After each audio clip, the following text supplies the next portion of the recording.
Israeli নৃশংসতার ১১ মাস পার করলেন ফিলিস্তিনের গাজাবাসী। ইসরায়েলের অব্যাহত হামলার মধ্যেই অবরুদ্ধ গাজা উপত্যকায় শুরু হয়েছে মুষলধারে বৃষ্টি।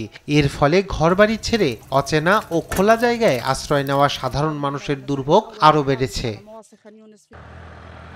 যুদ্ধের ফলে বাড়ি ছাড়তে বাধ্য হয়েছে বেশিরভাগ বাসিন্দা। জনাকীর্ণ ও সংকীর্ণ জায়গায় তাঁবু করে জীবনযাপন করছেন তারা।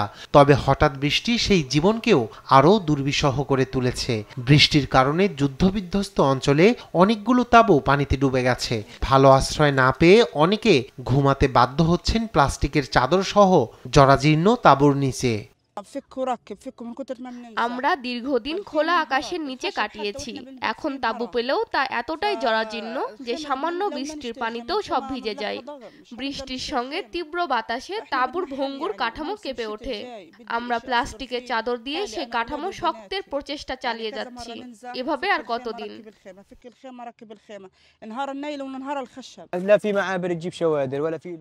আমরা কোথায় পাড়ি জমাবো? আমাদের মর্যাদা চলে গেছে।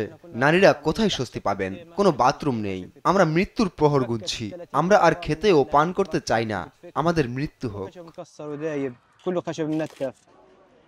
গাজায় চলমান এই আগ্রাসনকে গণহত্যা হিসেবে বর্ণনা করা সত্ত্বেও ইসরায়েলের প্রতি অব্যাহত সমর্থনের জন্য বেশিরভাগ পশ্চিমা রাষ্ট্রগুলোর সমালোচনা করেছেন জাতিসংঘের মানবাধিকার বিষয়ক বিশেষজ্ঞ দল। মার্কিন যুক্তরাষ্ট্র এবং ব্রিটেন সহ ইসরায়েলের জন্য অস্ত্র সরবরাহকারী পশ্চিমা রাষ্ট্রগুলির দীর্ঘস্থায়ী রাজনৈতিক ও সামরিক সমর্থন সম্পর্কে প্রশ্ন তোলেন তারা। এখন পশ্চিম তীরে আবারও ব্যর্থ হওয়ার ঝুঁকি দেখছি, কারণ ইসরায়েল যে হামলা চালিয়েছে তা কেবল গাজাবাসীর জন্য নয়, এটা সামগ্রিকভাবে ফিলিস্তিনিদের বিরুদ্ধে।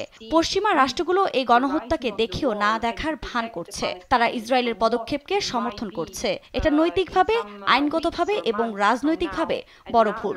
এটাকে এক বৃহত্তম সমস্যার উপসর্গ হিসেবে দেখা দরকার। ইসরায়েল যেভাবে গণহত্যা করছে তার জন্য তাদেরকে চরম শাস্তির মুখোমুখি করা উচিত এবং ইসরায়েলকে যারা সহায়তা করছে তাদেরও বিচারের আওতায় আনা উচিত। ফিলিস্তিনের অবরুদ্ধ গাজা ভূখণ্ড ইসরায়েলের বিরুদ্ধে দীর্ঘদিনের যুদ্ধের জন্য প্রস্তুত বলে জানিয়েছে স্বাধীনতাকামী সশস্ত্র সংগঠন হামাস। সোমবার এক ভিডিও বার্তায় এ তথ্য জানান হামাস নেতা ইয়াহিয়া সিনওয়ার। এদিকে গাজায় চলমান যুদ্ধবিরতি চুক্তি এবং বন্দিমুক্তির আলোচনায় অগ্রগতি আনতে আবারও মিশর সফরে যাচ্ছেন মার্কিন পররাষ্ট্রমন্ত্রী অ্যান্টনি ব্লিংকেন। রায়হান কবির শুভ্র, নিউজ ডেস্ক, দেশ টিভি।